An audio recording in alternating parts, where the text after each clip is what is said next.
Well, thank you. Good morning, everyone. And I also want to give my thanks to the organizers for the session. I think it's been great so far, and hopefully I'll keep up the momentum. I'm going to talk to you about the Commonwealth Center for Advanced Manufacturing, which is an initiative that's a very large collaboration to sort of work in the space that Mike Molnar talked about earlier with respect to various aspects of advanced manufacturing. And really, talk about it in two ways. One is I want to give you a little bit of a sense of what is this public-private partnership, and then talk to you towards the end about some of the I think, values for the universities, as well as some of the lessons we've learned, and maybe that can promote some discussion as we go forward with some dialogue.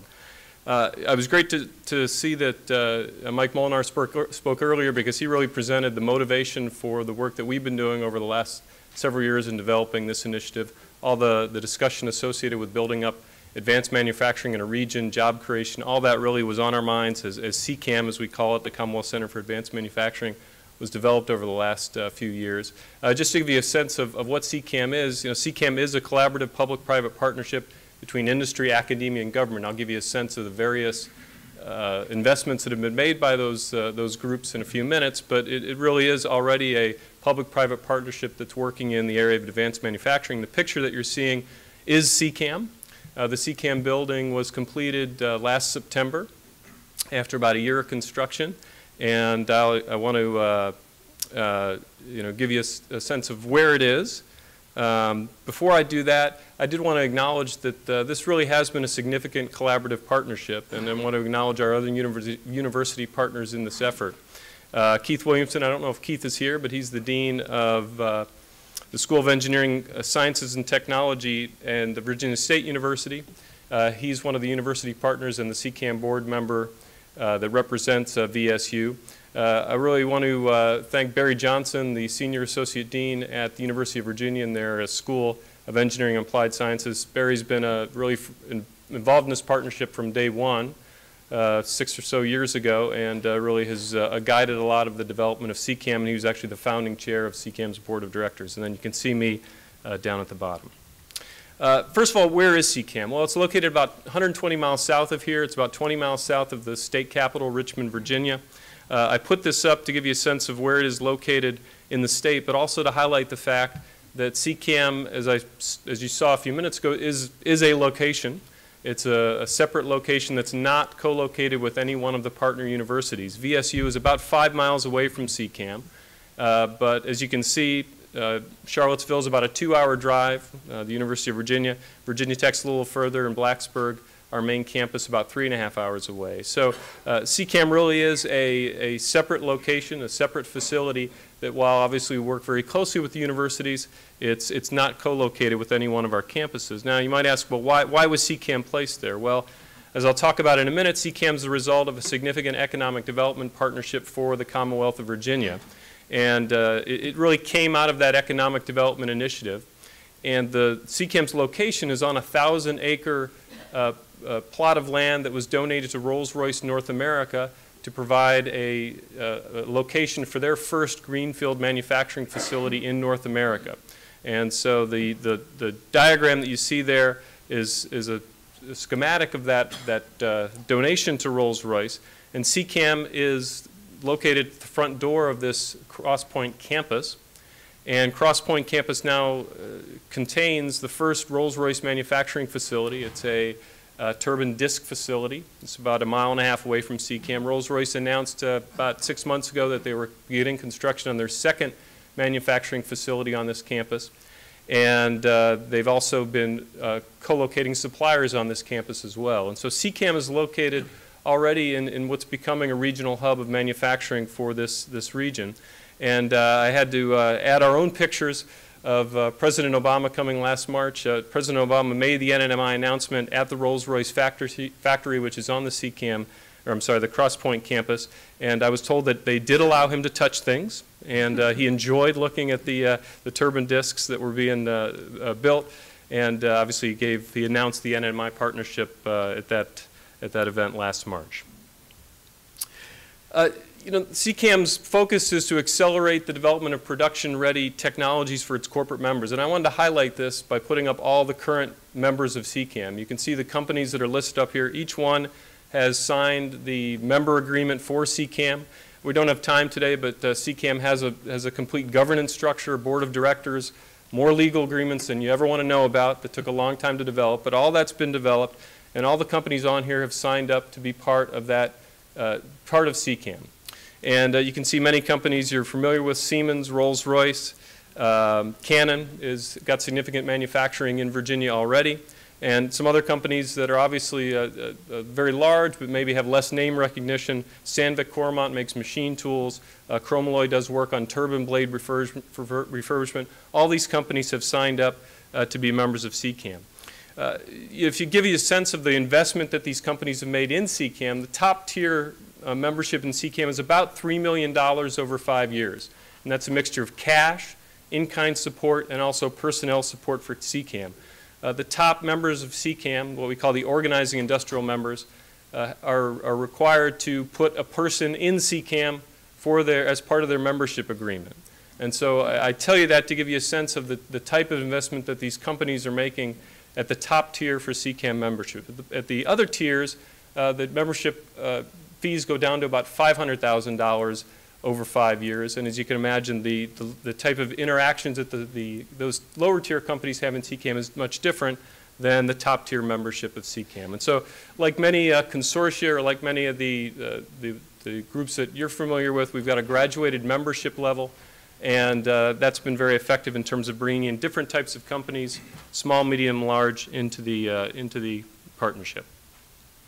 I want to take a few minutes and give you a sense of the timeline, because this has been a partnership that's developed over about a 6-year period. If you go back, and I don't know if Jim Eller is here from UVA, but if you go back about December of 2006, Rolls-Royce North America put out essentially an RFP because they wanted to develop their first greenfield manufacturing facility in North America. And Virginia Tech, under Dick's leadership, and UVA got together and worked very closely with the Economic Development Partnership within Virginia to respond to that proposal. And I have to give Rolls-Royce some credit on their RFP. They wanted a very strong relationship with universities and higher education institutions within the state. They really wanted this to be a very comprehensive partnership.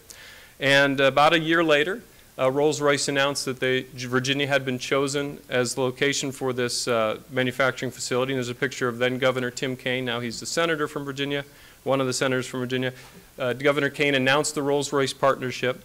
And you can see the timeline going on from there. Rolls-Royce eventually did groundbreaking about a year and a half later. And as I mentioned a few minutes ago, their first manufacturing facility is up and running, and they've announced their second manufacturing facility on this campus. I put some other notes on here to give you a sense of some of the length of time it took for key milestones in NCCAM.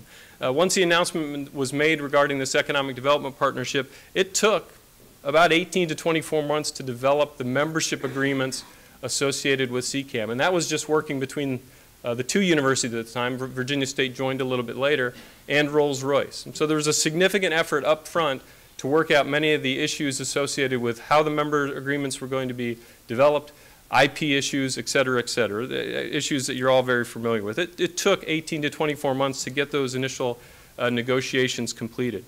In early 2010, NCCAM was incorporated as a separate Virginia non-stock corporation, basically a nonprofit. It's now a 501c3 entity. That was early 2010. It was actually founded by Virginia, the University of Virginia, and Virginia Tech.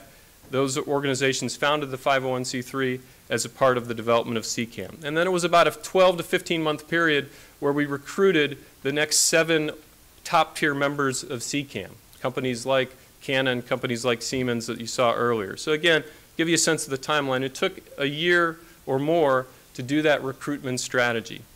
And finally, once that recruitment was complete, in late 2011, the University of Virginia Foundation, basically with some assistance from the federal government and the Tobacco Commission in Virginia, financed the building for NCCAM, and that was about a year's construction. And as I mentioned earlier, NCCAM was opened in 2012. And I want to highlight here, because I think it gets to the points that were brought up earlier with respect to NNMI. The federal investment in NCCAM so far has been important, but it's been a relatively small investment on the part of the federal government for this initiative. NCCAM is already self-sustaining. It's being funded probably about 85%, all of its operating funds so far are from member corporations. So there's a question earlier about why would industry invest in this? Well, industry already is investing in these sorts of ideas. You know, the industry members that I talked to you about earlier are investing in this concept really without any guarantee that the federal government is going to invest. Some of the investment from the federal government has offset the facility costs as well as the state investment. But I think it's an important note to see that this type of partnership, I think, has a lot of interest for at least the corporations that we've been engaged with because of the collaborative nature and because they're able to work in a different way with academia. Just a few more charts and then we'll talk about some lessons learned. Just to give you a sense, you're welcome to go to the NCCAM website and get more detail, but NCCAM I think is interesting because it has different types of research. There's a generic pool of research that we talk about where all the companies basically put their money together, and then all the companies have access to the intellectual property that comes out of that pool of resources. And there's other types of research in NCCAM where a single company or a small number of companies can direct research on a particular project, and then they own the intellectual property resulted from that directed research. So let me take a minute and just give you a sense of what I've seen as the value to the universities for this group, and maybe this will promote some discussion. You know, as we talked about, NCCAM enables the translation of basic research results into industry practice, and that was talked about earlier very well by Mike, and I know that's all of interest to everyone in the room. You know, I think some of the other elements is, you know, we've developed close relationships with these corporations. I think in a different way than you can develop if they just simply fund internships, if they simply fund basic research on your campuses. And I think we're seeing some additional types of work coming to the university because of the research that we're doing with them through NCCAM. The other opportunity, I think it was highlighted earlier, is NCCAM is a place where production scale equipment is located. And some of this equipment, actually a large majority of this equipment might be equipment that would be hard for us to have on our campuses. And so what we're using NCCAM for our faculty is a place that they can partner with on, say, basic research grants or more applied grants to use that equipment for funding of translational projects. And we're starting to see some benefit there where we're going after other types of federal funds because of the facilities that NCCAM has. And finally, I think most importantly, we don't want to forget about the educational aspects of having this type of environment. We heard a great example a minute ago about all the training and workforce development and opportunities for students in the pharmaceutical area. Well, I don't say we're there yet with NCCAM, but we're building towards that. We've already got interns from each of our partner institutions they're already at NCCAM, they're working at NCCAM. We've named faculty liaisons between NCCAM and all of our campuses, and so we're building that partnership and really giving those research and educational opportunities for our faculty and students. And finally, I'll just close to talk about what I've seen some key lessons learned in development of this model of a public-private partnership. And I mentioned a little earlier about the time we spent developing member agreements and working between the companies. Dick can attest to the frustration that many of us had during that 18 to maybe 24-month process of trying to work through all those agreements. And it was frustrating at many times, right? But I think in hindsight, it was time well spent because as we went to the recruiting phase, all those agreements had been worked out, and the companies that came into NCCAM knew what they were signing up for and knew that they were going to make a $3 million investment. And I think they were willing to make that investment because they realized that that NCCAM had a strong foundation. So that was bullet point one. I think in our operation of NCCAM, I didn't get into it, but the NCCAM board is made up of CEOs, chief technology officers, chief financial officers of the companies that I showed you earlier. I think it's important to have that level of engagement so that they're willing to sign up for the types of investments that NCCAM is going to need to continue to be self-sustaining.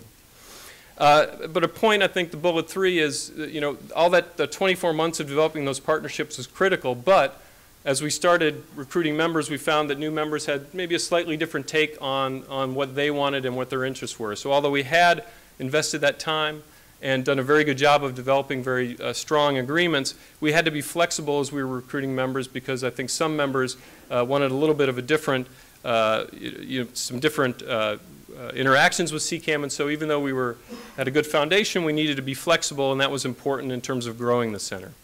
One of the final points I think is important for this group in appointing faculty liaisons who are very enthusiastic about doing translational research, because we all know in our colleges not everybody wants to do this type of research.